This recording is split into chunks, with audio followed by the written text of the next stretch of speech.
आगामी स्थानिक स्वराज्य संस्थांच्या निवडणुकांचं बिगुल वाढलं असून बीड जिल्ह्यामध्ये 6 नगर परिषदेमध्ये निवडणूक होतात। त्यापैकी महत्त्वाची निवडणूक आणि नगर परिषद म्हणजे अंबाजोगाई नगर परिषद।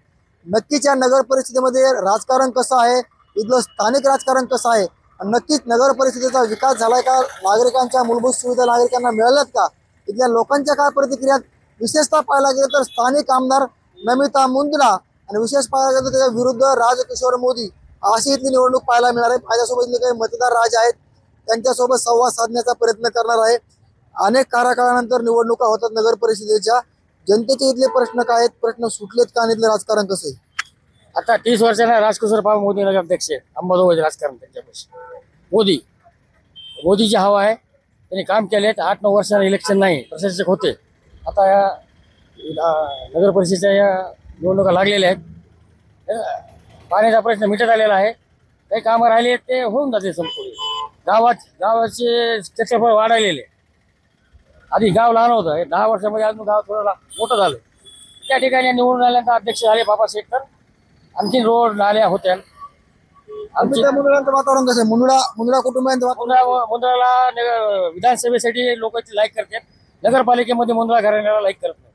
कसं इथलं राजकारण समीकरण काय, इथले प्रश्न काय आहेत, प्रश्न सुटलेत का? मूलभूत प्रश्न लोकांचे, मूलभूत पाणी असेल, सुटलेले थोडं पाण्याचा प्रश्न आहे तो मिटून जाईल।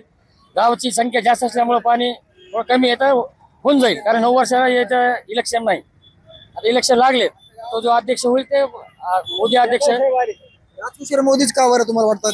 नाही, कामाचा माणूस आहे राजकिशोर मोदी। हा कामाचा माणूस आहे आणि रोडवरला माणूस आहे। ते गाडीच्या खाली उतरत नाहीत। ते मुंदडा का नको? त्यांना विधानसभेला दिलं, त्यांना आमदार केलं। तुम्हाला माहिती आहे उमेदवार कोण आहेत पुढचे राजकिशोर मोदीचे? हो, त्यांचे सासरे, हो त्यांचे किशोर काकाजी, त्यांना दिले ना आम्ही। असं इथलं गणित असं दिसतंय की राजकिशोर मोदी हे अजित पवारांच्या राष्ट्रवादीमध्ये काम करतात, मात्र त्यांची आता अलायन्स शरद पवारांच्या राष्ट्रवादी समोर होणार आहे, त्यांची युती होणार आहे। याच्याकडे कसं बघता तुम्ही? युती झाल्यानंतर आमची ताकद वाढायला, मोदीची ताकद वाढायला। काय इथलं अंबाजोगाईचं गणित कसं आहे? कवी मुकुंदराजांची जन्मभूमी आहे, विद्येचं माहेरघर आहे, कसं बघता? लोकांचे प्रश्न सुटलेत काय? सर एक सांगू का तुम्हाला, आता तुम्ही नाव घेतलं मुकुंदराज स्वामींचं, एवढा विकास केला म्हणून आव्हान आलेत। तुम्ही जाऊन आता मुकुंदराचा रोड बघा, मी रात्री मोबाईलवर टाकले, दाखवू का तुम्हाला? आता तुम्ही आलात म्हणून नाही, मोबाईलवर टाकलं मी, तुम्हाला दाखवतो तुम्हाला। आणि विकास काहीच नाही, नुसता कागदावर विकास आहे। बघा तुम्ही आता शहरात बघा, फिरून बघा तुम्ही, विकास झालाय का?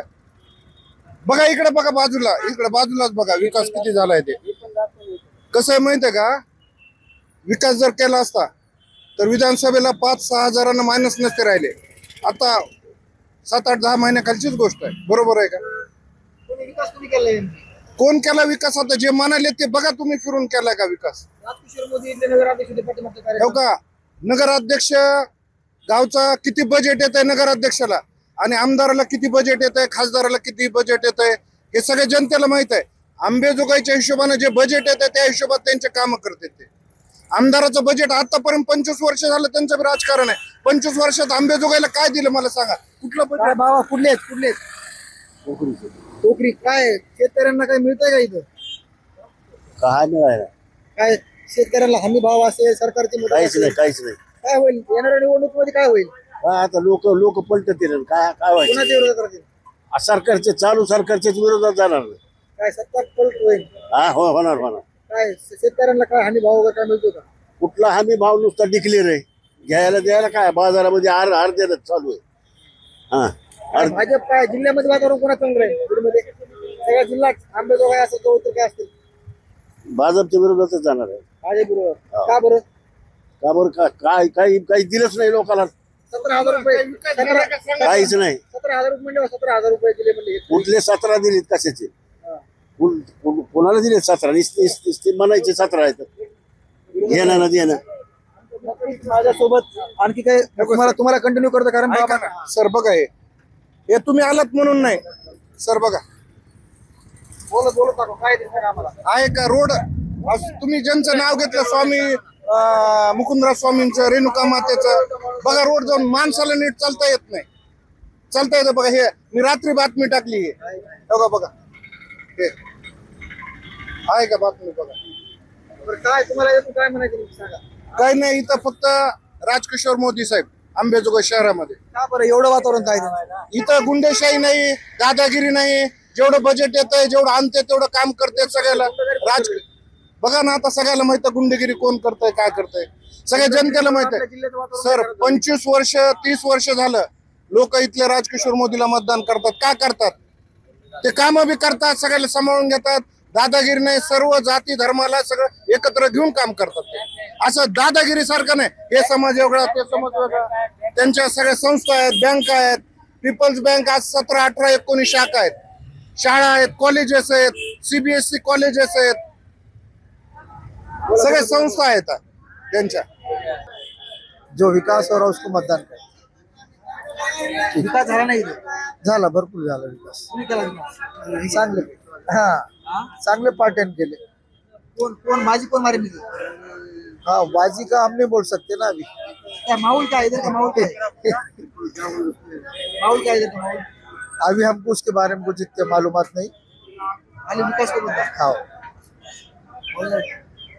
नक्कीच आमचं मतदान हे विकासाला असणारे, आम्हाला राजकारणाचं काही देणं घेणं नाही, अशा सर्वसामान्य नागरिकांच्या प्रतिक्रिया आहेत. मात्र अंबाजोगाईचं राजकारण मुंदडा विरुद्ध मोदी असंच येणाऱ्या निवडणुकीमध्ये दिसणार आहे. कारण स्थानिक आमदार नमिता मुंदडा यांचे सासरे या निवडणुकीमध्ये नगर परिषदेची नगर अध्यक्षपदासाठी पाहायला मिळणार आहेत. तर माजी नगर अध्यक्ष राजकिशोर पापा मोदी हे देखील या निवडणुकीमध्ये उभा असणार आहेत. मात्र संमिश्र प्रतिक्रिया आहेत. काहींचं म्हणणं आहे मुंदडा, काहींचं म्हणणं आहे मोदी. मात्र आगामी निवडणुकीच्या अनुषंगानं पाण्याचा प्रश्न असेल, रस्त्याचा प्रश्न असेल किंवा लाईटचा प्रश्न असेल, हा मुद्दा महत्वाचा आहे आणि हेच मुद्दे येणाऱ्या निवडणुकीमध्ये महत्वाचे ठरणार आहेत. मात्र येणाऱ्या निवडणुकीमध्ये अंबेजोगाईची जनता नेमकी कोणाला कौल देते हे देखील पाहणं महत्वाचं असणार आहे.